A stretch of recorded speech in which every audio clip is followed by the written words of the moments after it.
क्यों एक भोली भाली औरत अपने पति की मूर्ति के साथ जलकर अपने प्राण त्याग देती है? क्यों राजा विक्रमादित्य को एक चक्रवर्ती सम्राट होते हुए भी किसी दूसरे राजा के यहाँ नौकरी करनी पड़ती है? क्या राजा विक्रमादित्य एक मरी हुई औरत को फिर से जिंदा कर पाएंगे? जानने के लिए देखिए ये जबरदस्त कहानी।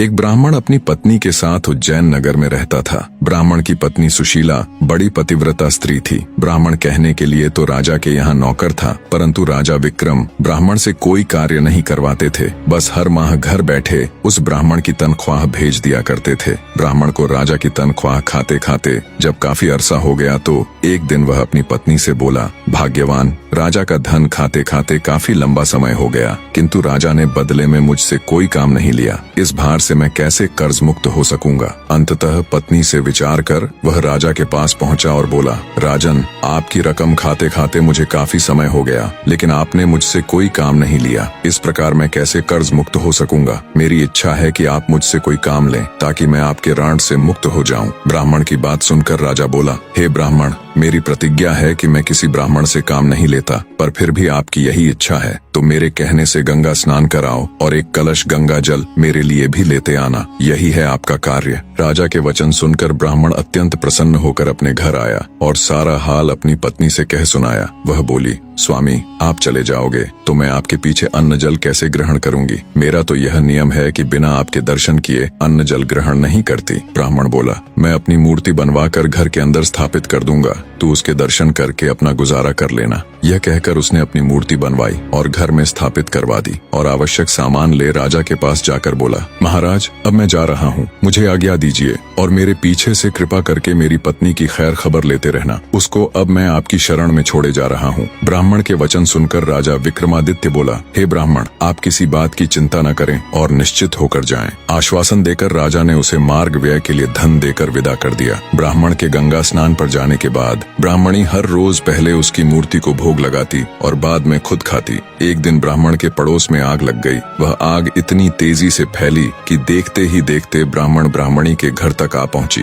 ब्राह्मणी अपने घर में लगी आग देखकर अपने पति की मूर्ति से कहने लगी, हे स्वामी, घर में आग लग गई है, कृपया बाहर चलो। जल्दी ही आग ने पूरे घर को अपने चपेटे में ले लिया, परंतु ब्राह्मणी टस से मस न हुई और वो उस ब्राह्मण की मूर्ति के आगे वही शब्द दोहराती रही, स्वामी, घर में आग लग गई है, बाहर चलो। आखिर ब्राह्मणी आग में ब्राह्मण की मूर्ति के साथ चिपट जलकर मर गई। जब राजा विक्रम को ये बात पता चली तो वो माथा पकड़कर बैठ गया और खुद से कहा, ये तो बड़ा अनर्थ हो गया। अब जब ब्राह्मण आकर पूछेगा तो मैं उसे क्या उत्तर दूंगा? ब्राह्मण अपनी पत्नी को राजा के हवाले छोड़कर उसके कहने से गंगा स्नान करने गया था, पर ब्राह्मणी तो उसकी मूर्ति के साथ जल चुकी थी। राजा विक्रम के दिन बड़े भारी हृदय के साथ चिंता में निकल रहे थे। इसी बीच एक रोज ब्राह्मण भी वापस आ गया और घर में लगी आग और अपनी स्त्री के जल मरने का समाचार सुनकर वह आग बबूला हो उठा। बोला, ऐसे कैसे हो सकता है? मैं तो राजा को अपनी ब्राह्मणी का ध्यान रखने के लिए बोलकर गया था, उन्होंने उसका ध्यान क्यों नहीं रखा? वह आनन फानन में भागा भागा तुरंत राजा के पास गया और क्रोधित होकर पूछने लगा,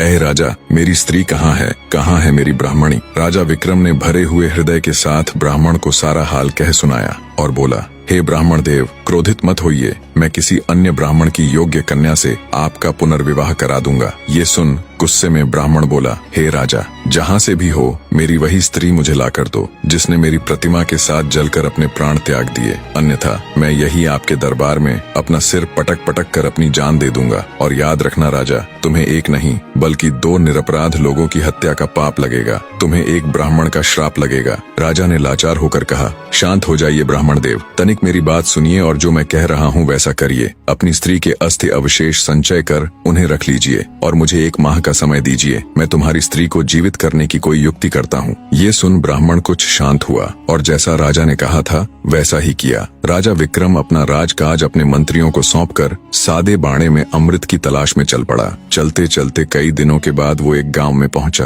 कई दिन चलने की थकान के कारण वो एक मकान के दरवाजे पर पड़ी चारपाई देख थका मांदा उसी पर बैठ गया। उस मकान में एक वृद्धा और उसकी पुत्र वधू रहती थी। वृद्धा का बेटा बहुत दिनों से कहीं बाहर गया हुआ था। उसी के संताप में उसकी पुत्र वधू और वो हमेशा दुखी रहती थी। थोड़ी देर बाद जब वृद्धा की पुत्र वधू बाहर आई और उसने राजा को वहाँ बैठा देखा तो मन में सोचने लगी, हो न हो यही मेरा पति है। इसकी सूरत और उम्र दोनों मेरे बहुत दिनों से बाहर गए पति से मेल खाती हैं। यह बात मन में विचार करके वह भीतर गई और अपनी सास से कहने लगी, माँ जी, मुझको ऐसा प्रतीत हो रहा है कि आपका बेटा लौट आया है और बाहर द्वार पर बैठा है। बहू की बात सुनकर बुढ़िया खुश हो दौड़कर दरवाजे पर आई। जब उसने राजा विक्रम को देखा तो उसे भी वो बिल्कुल उसके बेटे की तरह जान पड़ा। वृद्धा बोली, बेटा तू बाहर क्यों बैठा है? चल अंदर चल। कहाँ था तू इतने दिनों से? देख, तेरी याद में तड़प तड़प कर मेरी यह दुर्दशा हो गई और तूने एक बार भी मेरी सुध नहीं ली। वृद्धा की बात सुनकर राजा विक्रम हड़बड़ाया और सोचने लगा, हे ईश्वर, ये क्या नई बला मेरे सिर आन पड़ी। वह वृद्धा से बोला, माँ, मैं तेरा बेटा नहीं हूँ, पर तू अपने बेटे का हाल बता। मैं तुझे तेरे पुत्र से मिलाने की कोशिश जरूर करूंगा। बूढ़ी औरत रोते हुए राजा को अपनी बात बताने लगी। मेरा बेटा जब 12 वर्ष का था तब उसका विवाह हो गया था। विवाह के कुछ ही दिन बाद वो कहीं चला गया। आज 20 वर्ष होने को आए मगर उसकी कोई खैर खबर नहीं। वो अब तक लौट कर नहीं आया। उसकी पत्नी बेचारी चिंता में सूख कर कांटा हो गई है। राजा बोला, बुढ़िया माई, क्या तुझे उसके या उसके किसी पते के बारे में मालूम है कि वह कहाँ है? वृद्धा ने कहा, मैंने कुछ लोगों से सुना है कि दक्षिण दिशा में वीरसेन नामक राजा राज्य करता है, जो हर रोज गरीबों में 1.25 मन सोना दान करता है। उसी राजा के महल में मेरा बेटा दुर्जन नौकरी करता है। तब विक्रमादित्य ने कहा, बुढ़िया माई, अब तू किसी बात की चिंता मत कर। ईश्वर चाहेगा तो तेरा बेटा शीघ्र ही तुझसे आकर मिलेगा। इतना कहकर राजा विक्रम वहां से दक्षिण दिशा की ओर चल दिए। कुछ दिनों की यात्रा के पश्चात वे दक्षिण दिशा पहुंच गए। विक्रम वहां से पूछते पूछते राजा के महल के द्वार पर पहुंचा और द्वारपाल से बोला, भाई, आप दुर्जन को मुझ पथिक का संदेश भिजवाने का कष्ट करें कि तुम्हारे गांव से एक आदमी आया है और वह तुमसे मिलना चाहता है। द्वारपाल ने भीतर जाकर दुर्जन को विक्रम का संदेश दे दिया,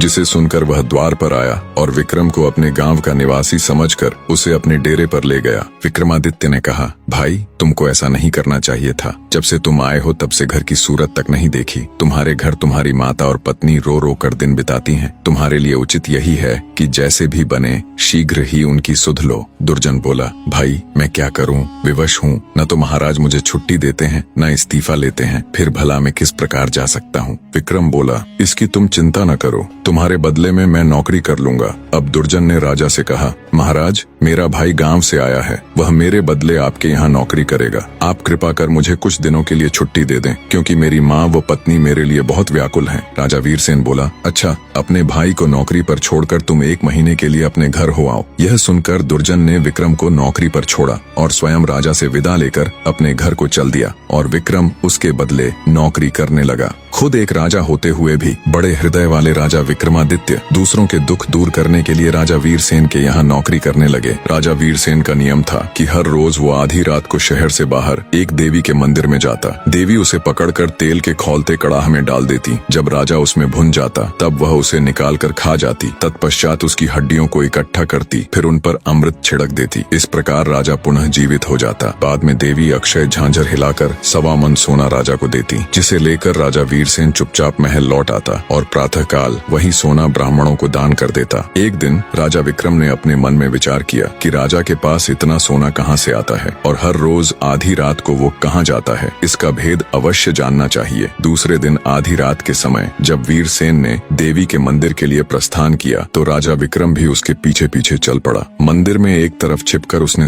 खोलते तेल के कड़ाह में जब राजा को भूनते देखा तो विक्रमादित्य का हृदय द्रवित हो उठा। सारा हाल देख वो भारी हृदय के साथ अपने स्थान पर वापस आ गया और विचार किया, राजा बड़े कष्ट से सोना लाता है, कैसे भी करके इसका दुख दूर करना चाहिए। राजा विक्रम बाजार गया और हर तरह के मेवे, सुगंधित वस्तुएं और तरह तरह के मसाले ले लिए। जब आधी रात का समय नजदीक आया तो विक्रमादित्य ने अपने शरीर को जगह जगह से चाकू से चीरकर सभी प्रकार के मसाले और मेवे कटे हुए स्थान पर भर लिए। अत्यंत पीड़ा सहन करते हुए राजा विक्रम चुपचाप राजा वीरसेन के कक्ष में गए और अपनी जेब से जादुई बीर निकाल उन्हें हुक्म दिया, जब तक मैं न आ जाऊं तब तक तुम राजा वीरसेन को ऐसी गफलत में रखना कि उसे होश न आए। खुद राजा वीरसेन की जगह देवी के मंदिर में पहुंच गया। विक्रम जब देवी के मंदिर में पहुंचा तो भूख से व्याकुल देवी ने उसे पकड़कर तुरंत कड़ाह में डाल दिया। जब वह भुन गया तो देवी ने उसे निकाल कर खाया। देवी ने इतना स्वादिष्ट गोश्त आज तक नहीं खाया था। वो हर रोज वीरसेन को भूनकर खाती थी और उसे जीवित कर देती थी। राजा वीरसेन में ऐसा कुछ बचा नहीं था, पर आज जब उसने तंदुरुस्त और एकदम हट्टे कट्टे विक्रमादित्य के ताजा और तरह तरह के मसाले और मेवे से भरा मांस खाया तो उसका रोम रोम खिल उठा। लजीज गोश्त खा वो अत्यधिक प्रसन्न हो उठी। पूरी तरह तृप्त हो उसने रोज की तरह हड्डियां एकत्र कर घड़े से अमृत निकालकर उन पर छिड़क दिया। अगले ही पल राजा विक्रम जीवित हो उठा। तब देवी बोली, मैंने आज तक इतना स्वादिष्ट मांस नहीं खाया। आज मैं तुझ पर बहुत प्रसन्न हूँ। जो भी तुझे चाहिए दिल खोलकर मांग ले। विक्रम बोला, हे माँ, मुझे आपसे 3 वर चाहिए। देवी प्रसन्न हो बोली, दिए तुम्हें 3 वचन, मांगो क्या चाहिए। तब विक्रम ने कहा, पहले वचन में मुझको आपका अमृत का पात्र चाहिए, दूसरे वचन में मुझे आपकी अक्षय झांझर भी चाहिए। ये 2 वरदान मांगकर विक्रम ने सोचा कि इसका अमृत यदि मैंने ले लिया और देवी ने राजा को नित्य की भांति भून कर खाया तो फिर उसे जिंदा कैसे करेगी। इसलिए तीसरे वचन में उसने सोचा कि न देवी यहाँ रहेगी न राजा की जान जाने का डर रहेगा। अतः तीसरे वर में उसने देवी का वहाँ से चले जाना मांगा। इस प्रकार तीनों वचन देकर देवी वहाँ से चली गई। राजा विक्रम अमृत कलश और अक्षय झांझर ले वापस आ गया। उसने सोते हुए राजा वीरसेन के पास से अपने जादुई बियर उठा ली। थोड़ी देर में जब वीरसेन की आंख खुली तो समय देख वह घबराकर मंदिर की ओर दौड़ा। वहाँ जाकर उसने देखा तो कोई नहीं था। कड़ाहा भी आधा पड़ा था। यह देखकर वह बहुत घबराया और मन में सोचने लगा, सुबह सोना कहाँ से दान करूंगा। लोग कहेंगे कि राजा दिवालिया हो गया, खजाने में धन नहीं रहा। ये सोचते सोचते वो घर आकर पलंग पर पड़ गया। चिंता में उसे रात भर नींद नहीं आई। करवटें बदलते बदलते ही सवेरा हो गया। भिक्षुक पुकारने लगे, महाराज प्रातः काल हो गया, दान करने के लिए सिंहासन पर विराजिए। भिक्षुकों की पुकार सुनकर राजा अत्यंत दुखी हो रहा था। महल के बाहर भिक्षुक चिल्ला रहे थे। राजा शर्म और शोक में डूबा भिक्षुओं की आवाज सुन रहा था। राजा को शोक के समुद्र में डूबा देखकर विक्रम ने कहा, हे महाराज, सुस्त क्यों हैं? सोना दान क्यों नहीं कर रहे? वीरसेन ने आदि से अंत तक सारा हाल विक्रम को कह सुनाया और बोला, आज यह ब्राह्मण वर्ग विमुख हो जाएगा तो बड़ा अन्याय होगा। तब विक्रमादित्य ने राजा वीरसेन को अक्षय झांझर दी और कहा, लो निकाल लो, इसमें से और बांट दो। इसके लिए अब तुम्हें कहीं जाने की जरूरत नहीं है, इसे अपने पास रखो। अक्षय झांझर देख राजा वीरसेन ने हैरान होते हुए पूछा, यह झांझर तुम्हारे पास कैसे आई? विक्रमादित्य ने राजा को सारा हाल कह सुनाया। सब सुनकर राजा वीरसेन विक्रमादित्य के पैरों में गिर पड़ा और बोला, आप धन्य हैं बंधु, आप कौन हैं? तब राजा विक्रम ने बताया, मैं उज्जैन नगर का राजा विक्रमादित्य हूँ। अमृत की तलाश में था कि मार्ग में मुझे दुर्जन की माता मिली। पुत्र की जुदाई में उसका बुरा हाल था। मैं उससे मिलकर यहाँ दुर्जन को उसकी माता की दुर्दशा से अवगत कराने चला आया। तब वीरसेन बोला, आप धन्य हैं राजन, जैसा आपके बारे में मैंने सुना था वैसा ही आपको पाया। वो झांझर वीरसेन को दे उनसे विदाई ले राजा विक्रम अपने राज्य की तरफ चल पड़ा। महीना पूरा होने को आया था। वायदे के मुताबिक तय समय में राजा विक्रमादित्य उज्जैन नगरी में पहुंच गए। उन्होंने ब्राह्मण को बुलाकर उसकी पत्नी की अस्थियां मंगवा ली। राजा ने ज्यों ही उनके ऊपर अमृत छिड़का त्यों ही ब्राह्मणी उठ खड़ी हुई। ब्राह्मण ने खुशी से छलकते आंसुओं के साथ राजा विक्रमादित्य के पैरों में गिरकर उनका धन्यवाद किया और अपने बुरे व्यवहार के लिए उनसे क्षमा मांगी। राजा विक्रमादित्य केवल एक महान योद्धा या शासक नहीं थे, बल्कि उन्होंने दूसरों के दुखों को दूर करने के लिए अपने जीवन को जोखिम में डालने से भी परहेज नहीं किया। उनकी अमृत की तलाश, एक ब्राह्मण के दुखी परिवार को जोड़ने का संकल्प और राजा वीरसेन की समस्या को हल करने के लिए अपनी अद्वितीय योजनाएं यह दर्शाती हैं कि एक सच्चा राजा केवल अपनी प्रजा का भला सोचता है। निष्कर्ष, जब हम अंदर से किसी का भला सोचकर किसी कार्य के लिए प्रयास करते हैं तो वो चाहे कितना ही कठिन क्यों न हो, वो मालिक, वो प्रभु हमारे लिए नए नए रास्ते खोल ही देता है। कहानी अंत तक देखने के लिए आप सबका तहे दिल से धन्यवाद।